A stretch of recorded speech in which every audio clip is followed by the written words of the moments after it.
Ayuda, Bel Mariano, nasa bahay ng mga Pangilinan.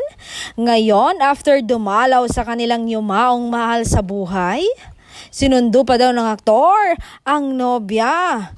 Ayon sa mga Marites, may konti kasing sala-sala ang mga laksa, Pangilinan at imbitado ang aktres. Ang bongga no? Lahat ng event ng Pangilinan family, imbitado siya. Talaga namang tanggap na tanggap siya ng pamilya ng binata.